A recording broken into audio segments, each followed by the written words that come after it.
Hello, everyone, and welcome to the financial aid information session on loans. My name is Keely Flaggy, and I'm a financial aid counselor at Western Washington University. I'm excited to share with you all today some information about loans in order to hopefully get some of your questions answered. So without further ado, let's get started. Our topics for today will include some basic information on federal student loans, some additional borrowing options beyond just those federal student loans, and resources for managing your loans for those students who are planning to borrow. I think a good place to begin is with the question, what are student loans? It's important to know that a loan is money that is borrowed and requires repayment. Most loans will include some fees and interest, and there are a variety of different types of loans, including federal student loan, federal parent loan, and private loan options for both students and parents. We'll talk a little bit about each of these different types of loans today, starting with federal student loans. These are loans that are offered to students in their own name to help pay for education-related expenses.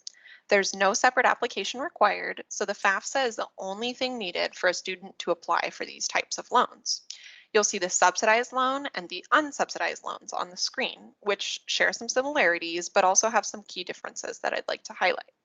The subsidized loan is a need-based type of financial aid, which means it's not offered to everyone, and it requires that a student display financial need as determined by their FAFSA and cost of attendance in order for them to be offered this type of loan.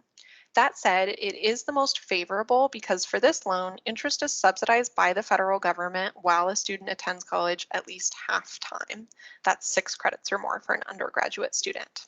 So essentially, there's no interest accruing on that loan while you're still in school, and that's a really nice feature. By contrast, the unsubsidized loan is not need-based, so it's offered to students regardless of the income and asset information listed for them and their parent on the FAFSA. This loan does accrue interest immediately once the borrower takes it out, so it will accrue interest while the borrower is in school and during the 6-month grace period, which I should mention next. Both of these loans have a 6-month grace period where students are not required to make payments on their loan while they're still in school. And payments on the loan are deferred until 6 months after a student graduates or stops attending at least half time. Again, 6 credits or more for an undergraduate student. So neither of these loans require that students make payments on them while in school, but also there's no penalty for a student making early repayments on the loan. And actually, we recommend that for students who are planning on borrowing, especially that unsubsidized loan, if you're able to save up a little bit and pay off the interest that accrues monthly on that loan while you are in school, that's a really great idea to do because that can help avoid interest growing with time over years, possibly while you're in school, and essentially interest capitalization, so interest on interest. So if you're able to just make those monthly interest payments while you're in school, it can really benefit you when it comes time, say 6 months after graduation, for you to actually look at repaying the loans, because you'll hopefully have a lot less interest accrued compared to what you would have had you not made any of those payments while still in school. So not a requirement, just a suggestion, but it can be a really good thing to do if you're able to swing it while you're in school. I also want to mention here, there are some enrollment requirements associated with federal loan funding that it's really good to be aware of. So students are certainly eligible to borrow while they're enrolled at the full-time level, which is 12 or more credits for an undergraduate student.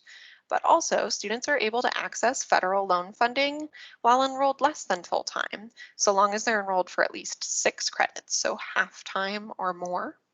Financial aid is typically scheduled based on a student's full-time enrollment and will sometimes require revisions if students choose to go part-time.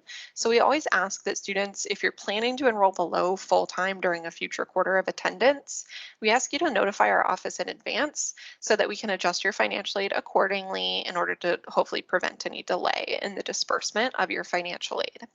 This table lists the full-time, three-quarter time, half-time, less than half-time kind of credit thresholds for both undergraduate and graduate students. So you'll note that the graduate student enrollment requirements are a little bit different. Undergraduate being you're applying or you're going for your first bachelor's degree. Graduate programs typically if you're going for a master's degree or something higher than a bachelor's. All right, so those are the enrollment requirements for these loans, and these apply to that federal direct subsidized loan, federal direct unsubsidized loan, and also a federal direct parent plus loan that we'll talk about in a little bit as well. There are also some limits associated with the amount of loans that students can borrow in their own name annually. So this chart is looking at a dependent student, which is a student who's required to provide parent information on the FAFSA. You'll notice that there's a total loan limit as well as a loan limit associated with subsidized loan.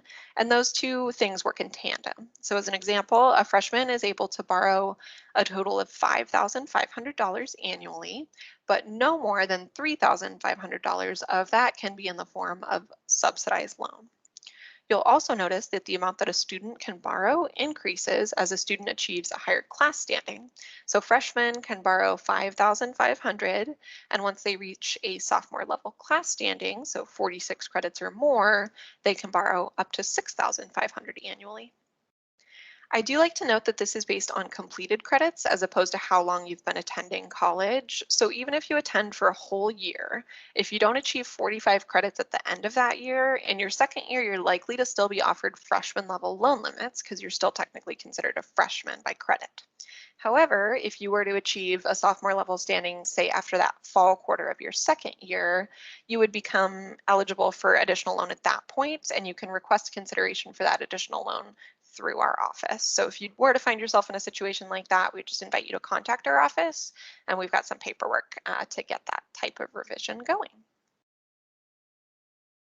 So our previous slide showed annual direct limits for dependent students, and this slide is referencing annual direct loan limits for independent students. So those are students who are not required to provide parent information on the FAFSA. And we see here that there is consistency between dependent and independent students in terms of the subsidized loan limit. So those amounts are the same, but independent students are able to borrow more unsubsidized loan and therefore more total loan as a result of them being independent. So a freshman still has that $3,500 subsidized loan limit, but they can borrow a total of $9,500 for the year. And you'll also see, just like for a dependent student, that loan limit will increase as a student achieves a higher class standing. I do want to note that asterisk there, which says that these limits apply to independent students as well as dependent undergraduate students whose parents are unable to obtain PLUS loans.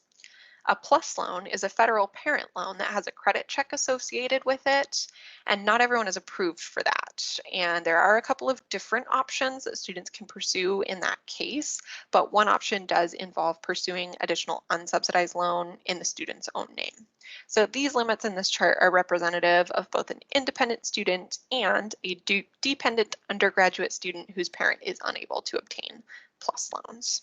And I'll talk a little bit more about that PLUS loan application process a little bit down the line.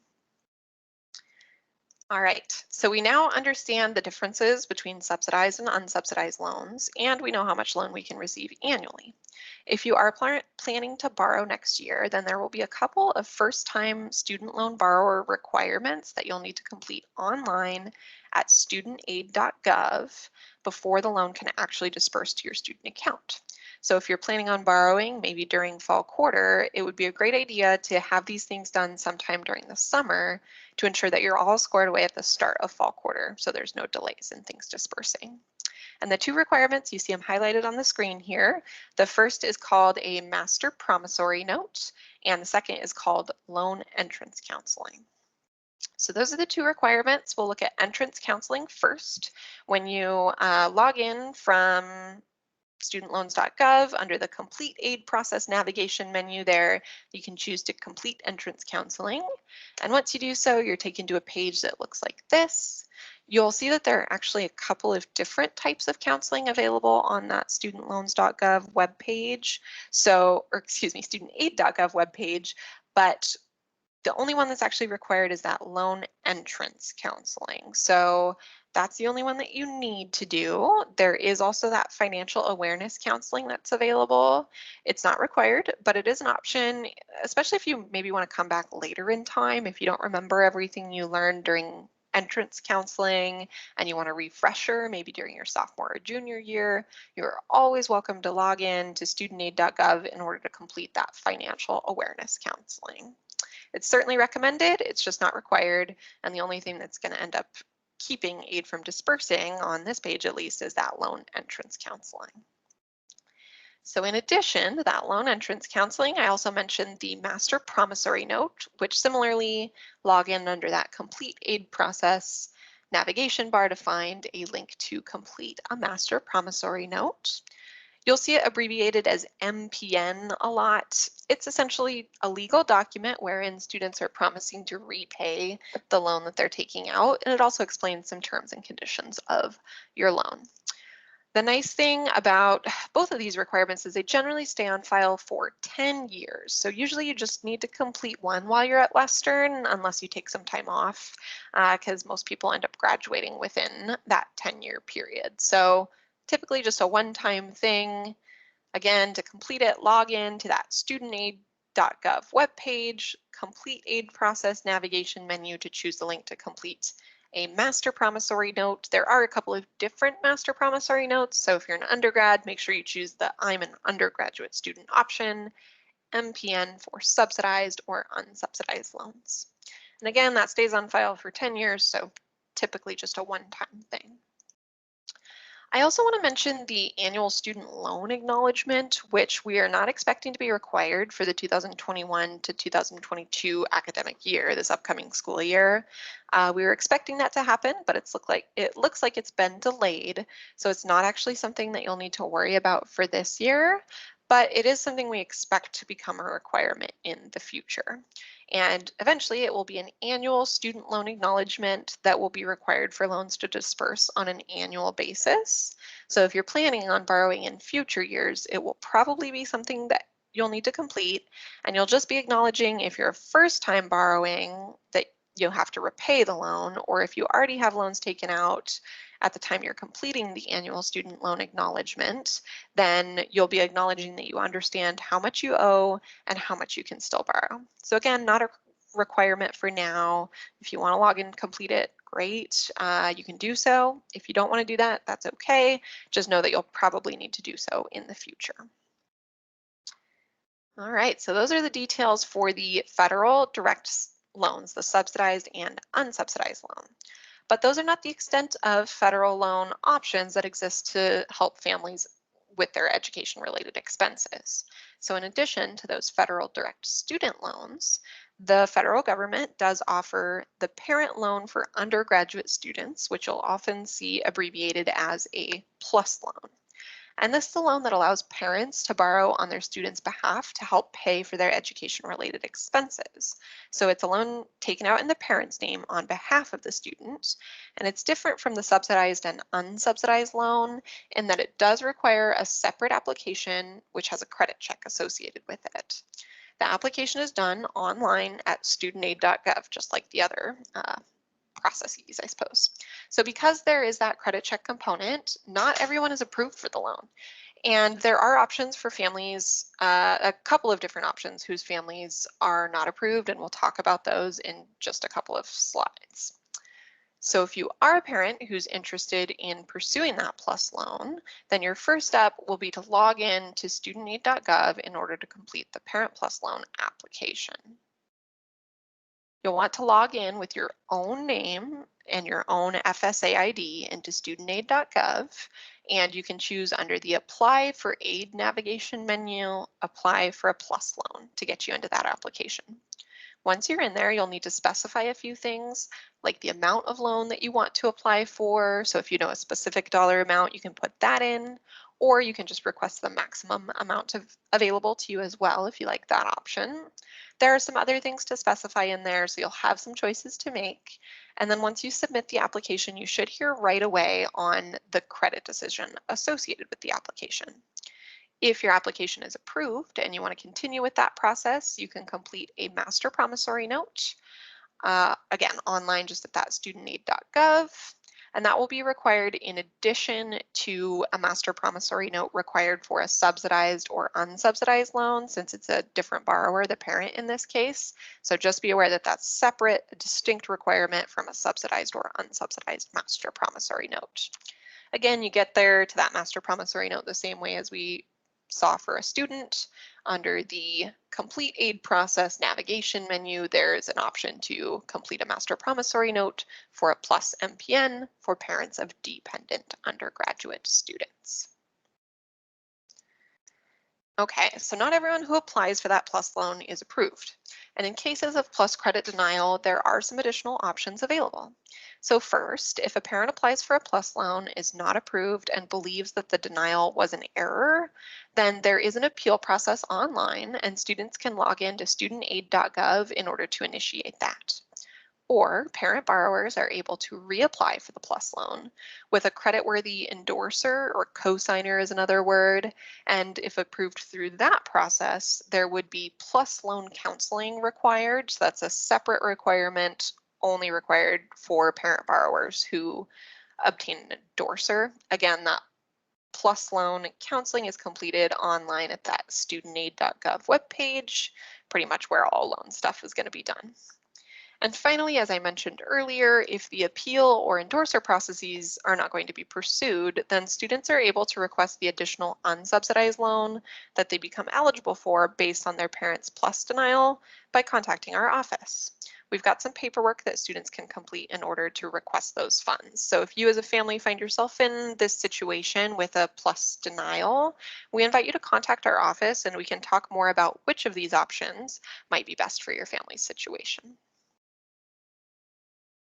Next up, we have the loan fees and rates for the 2021 to 2022 academic year. So you can see that the subsidized and unsubsidized loan are essentially the same in terms of rates. They have the same origination fee and repayment interest rate. Of course, the difference being that the subsidized loan does not accrue interest while a borrower is in school. So it has that 0% in-school interest rate.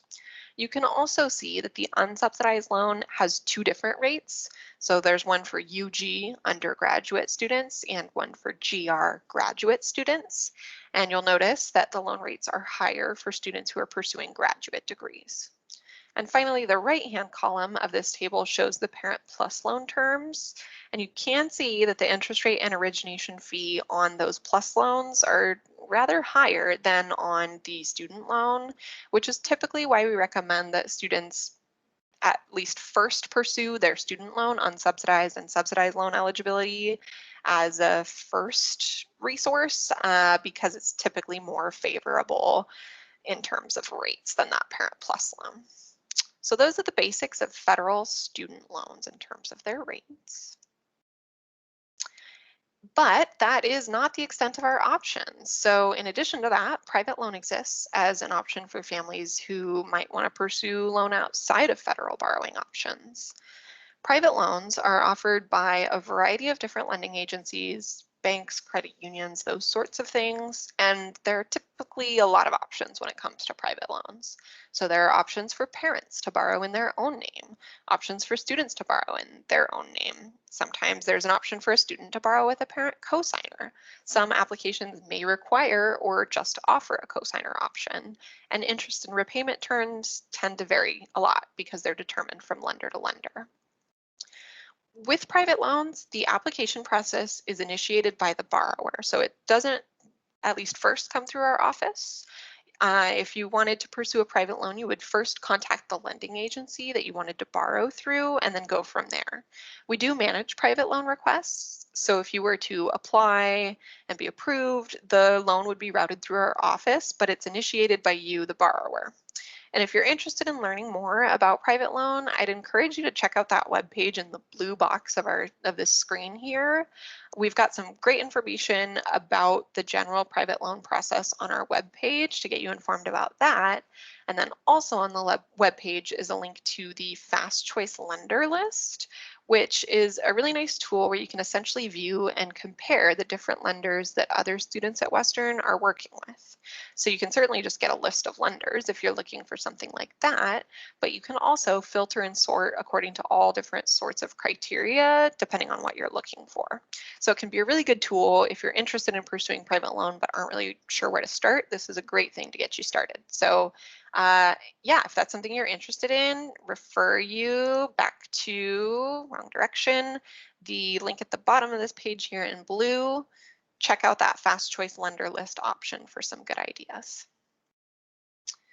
All right, so if you're planning on borrowing, then at some point you'll want to start thinking about managing your loans. That is making sure that you know who to contact if you have a question, or making sure that if you want to make a payment, maybe an early payment, you know how to do so. Our office is very much disbursement focused, so we don't actually handle the repayment process here. So instead, what happens after your loan has dispersed is that your loan is assigned to what's called a loan servicer, which is essentially a third party who handles the whole repayment process. It's generally a great idea to get connected with your loan servicer, or at least identify your loan servicer sooner rather than later, so that if you do have questions or you want to make payments, you know how to get in contact with them in order to start doing so. And you guessed it, you can find that information online at studentaid.gov. Just like all other loan stuff, you just want to log into that studentaid.gov webpage to get started. I think the easiest way to find this info is to go to your dashboard. So under your name at the top, you can choose dashboard in order to get sort of an overview of your aid received thus far. You can also see there your loan servicer details and details about the loan and grant if you receive any that you've received thus far. So I probably won't be anything yet because your loan hasn't dispersed, but once you've had a disbursement of your loan, we highly recommend that you log in to studentaid.gov in order to determine your loan servicer so that you have that contact and you can easily be in touch with them if you need to at any point in the future. And then finally, also in the Manage Loans tool is a link to the Loan Simulator tool, which is pretty repayment focused, but it's a really good tool for students who are in the process of repaying their loans. So you might actually find yourself using this later in time, maybe a couple of years from now after graduation, once you're looking at repaying loans in earnest. There are a couple options to help find a best repayment strategy, or if you are struggling with loan payments, there are some options there. And then sort of towards the right side of the screen, there's that I want to simulate borrowing more money tool, which I think is probably going to be most relevant to this audience here, as it allows students to simulate what might happen if they chose to borrow additional funds in the future. So say if they took out more loan next year or even during the current academic year. It's a nice tool because it allows you to do some testing just to see what a potential balance and repayment amount would look like in the future, depending on a scenario that you input or multiple scenarios that you input. So definitely make use of this tool. It's not a requirement, it's just there for you to use if you want to do so. And we encourage you to make use of those resources. And generally just kind of poking around in this studentaid.gov webpage is a good idea to do because there's lots of good information in there. The more you learn, the more informed you'll be, and that's generally a really great place to be. So of course, if you have questions about these pieces as well, you're always invited to contact us, but we want to make you aware of those resources that are available to you from the feds. Okay, I want to thank everyone for joining me today for this information session on loans. I hope it's been helpful and answered some questions, but I imagine there will probably be more. So if you want to discuss more, have questions, want more information, we invite you to contact our office so we can talk about it further. Our Financial Aid Services Center is our main hub for all things financial aid related, including loans. So if you have questions about this topic, we absolutely invite you to contact our Financial Aid Services Center, and you can see their contact info listed there. I've also included the contact information for our Scholarship Center and our Student Employment Center.